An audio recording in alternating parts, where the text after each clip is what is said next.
आणि आता बुलेटिनमध्ये पाहणार आहोत 25 मिनिटात 50 बातम्या सुरुवात करूयात। देशातील बाजारात कापूस दरातील नरमाई कायम आहे। कापसाची आवकही सध्या सरासरीपेक्षा जास्त दिसते। कापसाला आज सरासरी 6,900 ते 7,400 रुपये भाव मिळालाय।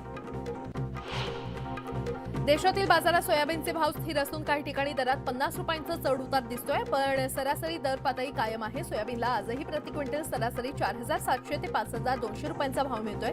आंतरराष्ट्रीय बाजारामध्ये वाढलेला पुरवठा आणि खाद्यतेलातील मंदी यामुळे सोयाबीन भाव स्थिर दिसू शकतात, असा अंदाज सोयाबीन बाजारातील अभ्यासकांनी व्यक्त केलाय। देशातील बाजारात सध्या मक्याची आवक काहीशी अधिक दिसते। महत्त्वाच्या बाजारांमधील आवक सरासरीपेक्षा जास्त असल्यानं दरावर दबाव आहे आणि सध्या मक्याला प्रति क्विंटल सरासरी 1,800 ते 2,100 रुपयांचा भाव मिळतोय। निर्यात सुरू झाल्यानंतर मक्याच्या भावाला आधार मिळू शकतो, असा अंदाज व्यापारी आणि उद्योगांनी व्यक्त केलाय। शेवग्याच्या भावात मागील काही दिवसांमध्ये वाढ झालेली आहे। सध्या बाजारात शेवग्याला प्रति क्विंटल सरासरी 3,000 ते 4,000 रुपये भाव मिळतोय, तर बाजारातील आवक सरासरीपेक्षा कमी आहे। देशातील बाजारामध्ये सध्या सूर्यफुलाच्या भावात मोठी घट झाली आहे। मागील हंगामात सूर्यफुलाला 6,400 रुपये हमी भाव जाहीर करण्यात आला होता, तर 2023-24च्या हंगामासाठी सूर्यफुलाच्या हमी भावात 360 रुपयांची वाढ करून 6,760 रुपये करण्यात आलेला आहे आणि सध्या सूर्यफुलाचे भाव हे 4,000 आलेले आहेत। 2008च्या मालेगाव बॉम्बस्फोट खटल्यातील सगळ्यात महत्त्वाची साक्ष आज नोंदवण्यात येणार आहे आणि या केसच्या तपास अधिकाऱ्यांची कोर्टामध्ये साक्ष घेतली जाईल। या बहुचर्चित खटल्याची सुनावणी निर्णायक वळणावर असून आजच्या सुनावणीमध्ये काही धक्कादायक खुलासे होण्याची शक्यता आहे। एसटी डेपोमधील खड्ड्यांमुळे प्रवाशांना त्रास सहन करावा लागतो आणि या पार्श्वभूमीवर राज्यातील सर्व स्थानकात कॉन्क्रिटीकरण करण्यात येणार असल्याची घोषणा मुख्यमंत्र्यांनी केली आहे। यासाठी पहिल्या टप्प्यात 250 तर एकूण 500 कोटी दिले जाणार आहेत। धुळ्यातील प्रमुख धरणांपैकी एक असलेल्या कुर्मेपाडा धरणाने तळ गाठलेला आहे आणि जलसाठ्यात घट झाल्यानं अनेक गावांची चिंता वाढली आहे। शेतीसह जनावरांच्या पाण्याचा प्रश्न निर्माण झालाय।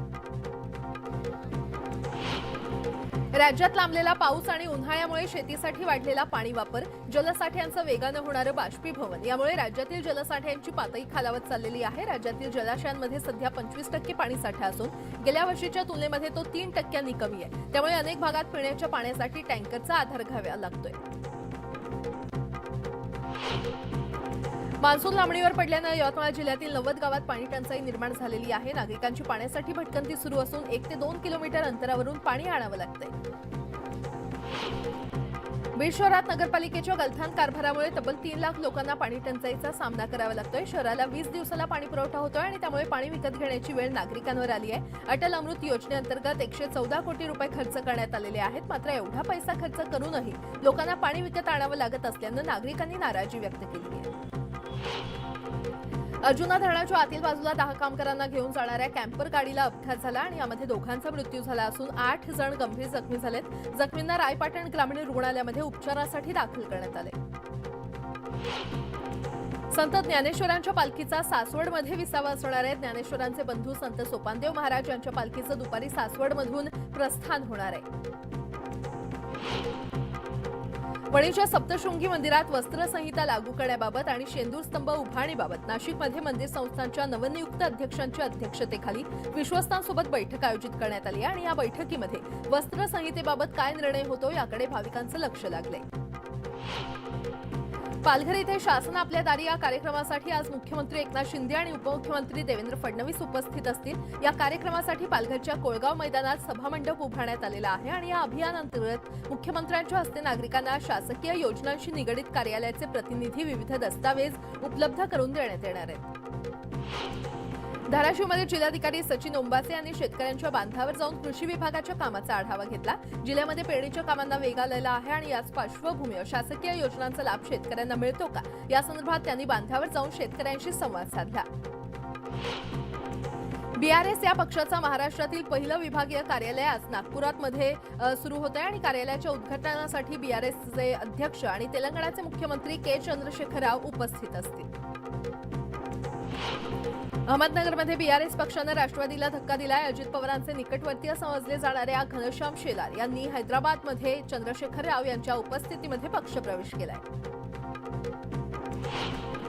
देशातील 2000पेक्षा जास्त आमदार 15 जून ते 17 या दरम्यान मुंबईमध्ये येणार आहेत. मुंबईतील वांद्रे बीकेसी जिओ कन्व्हेन्शन सेंटरमध्ये राष्ट्रीय विधायक संमेलन भारत परिषद पार पडणार आहे. पुणे येथील MIT स्कूल ऑफ गव्हर्नमेंटनं या परिषदेचं आयोजन केलंय. बिपरजॉय चक्रीवादळ गुजरातच्या कच्छ आणि मांडवी किनारपट्टीवर धडकण्याची शक्यता आहे. या पार्श्वभूमीवर प्रशासनाकडून खबरदारीच्या उपाययोजना केल्या जात असून मदत साहित्यासह नौदलाच्या 4 नौका तैनात करण्यात आलेल्या आहेत. पोरबंदर आणि ओखा बंदरांसाठी प्रत्येक 5 तर वलसाडसाठी 14 बचाव पथकं तैनात करण्यात आलेली आहेत. शासनाच्या दप्तर दिरंगाईमुळे अद्यापही अमरावती जिल्ह्यातील चांदूरबाजार तालुक्यातील आसेगाव आणि तळेगाव मोहना या 2 मंडळांना अतिवृष्टीचा निधी प्राप्त होऊ शकलेला नाहीये. यासाठी आमदार बच्चू कडू सचिवालयामध्ये उपोषण करणार आहेत. शासनाच्या मदत आणि पुनर्वसन मंत्रालयाच्या सचिवांच्या दालनामध्ये कडू उपोषणाला बसणार आहेत. येत्या काळामध्ये शिवसेनेमध्ये आणखी पक्षप्रवेश होणार असल्याचं विधान खासदार श्रीकांत शिंदे यांनी केलंय. राज्यामध्ये सध्या शिवसेनेचं शाखा संपर्क अभियान सुरू आहे आणि यावर खासदार श्रीकांत शिंदे यांनी भाष्य केलं. शिवसेना उद्धव बाळासाहेब गटाला गळती सुरू आहे. माजी नगरसेविका सुवर्णा कारंजे या शिवसेनेमध्ये प्रवेश करणार असल्याची माहिती नरेश म्हस्के यांनी दिलेली आहे. सुवर्णा कारंजे या संजय राऊतांच्या निकटवर्तीय मानल्या जातात. उल्हासनगर शहरामध्ये दर दिवशी भाजप आणि शिवसेनेमध्ये बॅनर युद्धावरून चांगलीच जुंपल्याचं पाहायला मिळतंय. मंगळवारी शिवसेनेनं शहरात भाजपला डिवचणारे बॅनर लावले होते आणि यानंतर भाजपनं देखील त्यांना बॅनरद्वारेच उत्तर दिलंय. तुम्ही गुवाहाटीला जाऊन 1-2 धावा करून 50 धावा काढल्या असतील, मात्र आमचा नेता देवेंद्र फडणवीस हा चौकार आणि षटकार मारणारा नेता असल्याची टीका भाजपनं केली आहे. उद्धव ठाकरे पक्षाचं रविवारी राज्यव्यापी पदाधिकारी शिबिर आयोजित करण्यात आलेलं आहे आणि या शिबिराला उद्धव ठाकरे मार्गदर्शन करणार आहेत. 18 जून रोजी वरळी येथील NSCI डोम इथे पक्षाचं राज्यव्यापी पदाधिकारी शिबिर पार पडणार आहे. पालघर इथे शासन आपल्या दारी या कार्यक्रमासाठी आज मुख्यमंत्री एकनाथ शिंदे आणि उपमुख्यमंत्री देवेंद्र फडणवीस उपस्थित असतील. या कार्यक्रमासाठी पालघरच्या कोळगाव मैदानात सभामंडप उभारण्यात आलेला आहे आणि या अभियानाअंतर्गत मुख्यमंत्र्यांच्या हस्ते नागरिकांना शासकीय योजनांशी निगडीत कार्यालयाचे प्रतिनिधी विविध दस्तावेज उपलब्ध करून देण्यात येणार आहेत. राज्यातील ऊस नियंत्रण दरासंदर्भात आज सह्याद्रीवर बैठक पार पडणार आहे. दुपारी 3 वाजता मुख्यमंत्री एकनाथ शिंदेंनी बोलावलेल्या बैठकीला शेतकरी नेते राजू शेट्टी आणि सदाभाऊ खोत उपस्थित असतील. राज्यात सौर, पवन आणि नवीकरणीय ऊर्जा प्रकल्प उभारण्यासाठी महानिर्मिती, महाफुले कृषी विद्यापीठ, महाऊर्जा आणि सतलज जलविद्युत निगम लिमिटेड यांच्यामध्ये 5220 मेगावॅट क्षमतेच्या ऊर्जा निर्मितीचे सामंजस्य करार उपमुख्यमंत्री आणि ऊर्जा मंत्री देवेंद्र फडणवीस यांच्या उपस्थितीमध्ये करण्यात आले. 2023 पर्यंत स्थापित क्षमतेच्या 50% वीज ही अपारंपरिक स्वरूपाची असेल असं उद्दिष्ट केंद्रानं निश्चित केलंय. स्वाभिमानी शेतकरी संघटनेला बुलढाण्यामध्ये जबरदस्त धक्का बसलाय. स्वाभिमानी अल्पसंख्याक आघाडी जिल्हाध्यक्ष शेख रफिक आणि शेख करीम यांच्यासह असंख्य कार्यकर्त्यांनी आमदार संजय गायकवाड यांच्या नेतृत्वावर विश्वास ठेवत शिवसेनेमध्ये जाहीर प्रवेश केलाय. महाराष्ट्र पर्यटन विकास महामंडळातर्फे गोराई, बुलढाणा, छत्रपती संभाजीनगर, नाशिक आणि रामटेक इथे शिवसृष्टी उद्यान, संग्रहालय आणि शिवकालीन थीम पार्क उभारण्यात येणार आहे. पर्यटन मंत्री मंगलप्रभात लोढा यांनी ही माहिती दिली आहे. शिवसृष्टींची उभारणी येत्या 5 वर्षात केली जाणार असून त्यासाठी 410 कोटींची तरतूद करण्यात आली आहे. यासोबतच बुलेटिनमध्ये एक छोटासा ब्रेक. पाहत रहा न्यूज 18 लोकमत.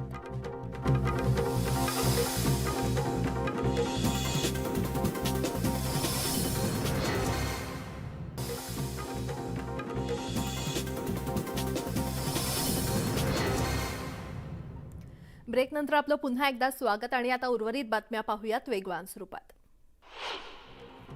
राज्यात मान्सूनचा प्रवास संथ गतीनं सुरू आहे. मुंबईमध्ये मान्सून 18 ते 21 जून दरम्यान येण्याची शक्यता आहे. चक्रीवादळ संथ गतीनं पुढे जात असल्यानं मान्सूनची प्रगती संथ गतीनं सुरू असल्याचं हवामान विभागानं सांगितलंय. राधानगरी धरणात पाणीसाठा कमी आहे. पाटबंधारे विभागाकडून कोल्हापूरला पाणी पुरवठ्यासाठी योग्य प्रमाणात पाण्याचा विसर्ग सुरू आहे. मात्र पाऊस लांबण्याची शक्यता गृहीत धरून शहरात आजपासून दिवसाआड पाणी पुरवठ्याचं नियोजन करण्यात आलंय, अशी माहिती जल अभियंता नेत्रदीप सन्नोबत यांनी दिलेली आहे. यासोबतच बुलेटिनमध्ये आणखीन एक छोटासा ब्रेक. पाहत रहा न्यूज 18 लोकमत.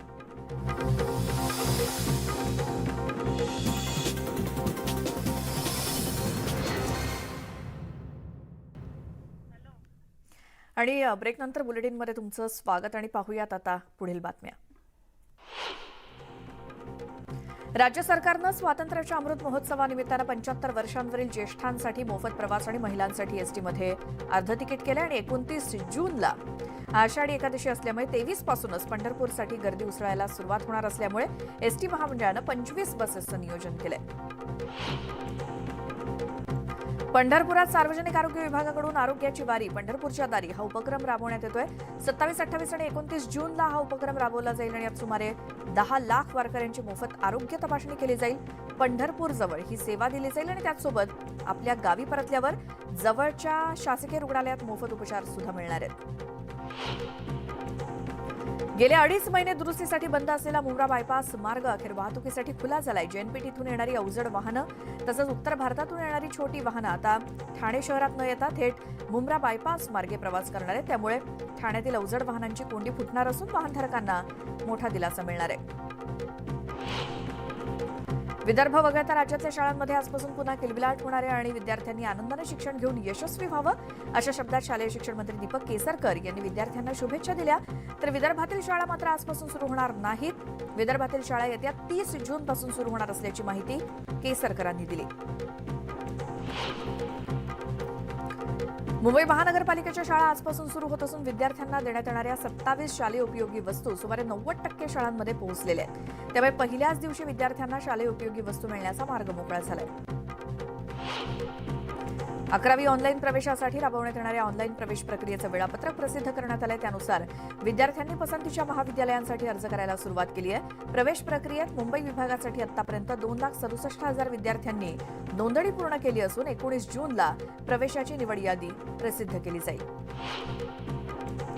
इतिहासातील सर्वाधिक काळ टिकलेलं बिपरजॉय चक्रीवादळ संध्याकाळी 4 नंतर गुजरातमधल्या कच्छ जिल्ह्यातील जखाऊ बंदराला धडकणार आहे आणि या वादळाचा थेट तडाखा कच्छसह देवभूमी द्वारका, पोरबंदर आणि राजकोट या भागांना बसणार असून किनारपट्टी भागातील जवळपास 50,000 नागरिकांना सुरक्षित ठिकाणी हलवण्यात आलंय. शेतकरी शेतमालाला योग्य भाव येईपर्यंत त्याची साठवणूक वखार महामंडळाच्या गोदामात करतात. अशा मालाच्या तारणावरती केवळ 4 तासात कर्जाची रक्कम शेतकऱ्यांच्या खात्यात जमा करण्याची योजना महाराष्ट्र राज्य सहकारी बँकेनं राबवली आणि त्यातून आतापर्यंत 100 कोटी रुपयांचं कर्ज वाटप झालंय.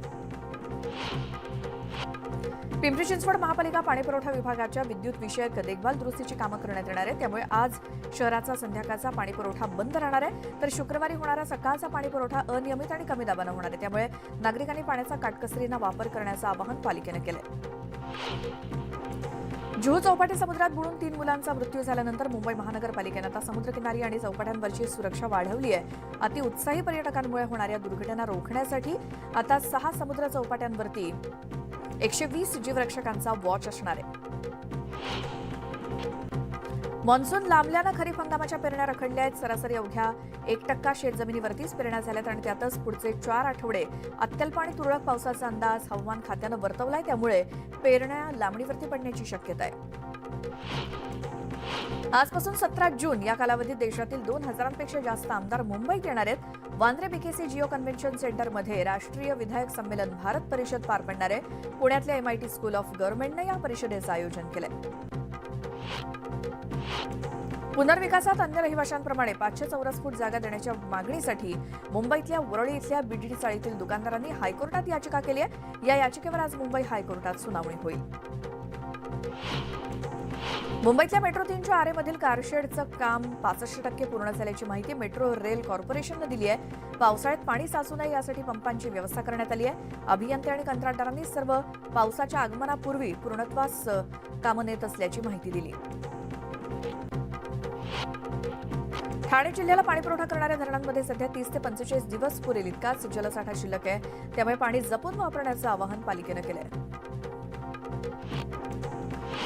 छत्रपती संभाजीनगरमध्ये जोरदार पाऊस बरसल्या. पावसामुळे अनेक भागातील वीज पुरवठा खंडित झाला. चौकशीसाठी महावितरणच्या क्रमांकावरती फोन करून सुद्धा कर्मचारी उत्तर देत नसल्याचा आरोप नागरिकांनी केलाय. विरारमध्ये काल अल्पवयीन मुलीचं अपहरण करून तिच्याशी जबरदस्तीनं विवाह केल्याची घटना समोर आली. अपहरण आणि बालविवाह प्रकरणी नवरदेव, वकील आणि पीडित पंडितावरती गुन्हा दाखल झालाय आणि या प्रकरणी पोलिसांकडून अधिक तपास सुरू आहे. अहमदनगरमध्ये मनसे कार्यकर्त्यांनी राज ठाकरेंच्या वाढदिवसानिमित्तानं औरंगजेबाचा फोटो असलेला केक कापला. या संदर्भातील व्हिडिओ समोर आलाय. पोलिसांकडून 8 जणांवरती गुन्हा दाखल झालाय. पोलिसांकडून अधिक तपास सुरू आहे. सिद्धेश्वर सहकारी साखर कारखाना परिसरात चिमणी पाडकामाला आजपासून सुरुवात होण्याची शक्यता आहे. कारखाना परिसरात पोलिसांचा मोठा बंदोबस्त आहे. सोलापूर विमानसेवेला अडथळा ठरणारी चिमणी पाडण्यासाठी सभासद, शेतकरी, कामगार संघटनांनी विरोध केलाय. ही चिमणी पाडण्यासाठी पालिकेनं 45 दिवसांची मुदत दिली होती. चिमणी पाडकामासंदर्भात दिलेली मुदत आता संपली आहे आणि आज पाडकामाला सुरुवात होण्याची शक्यता आहे.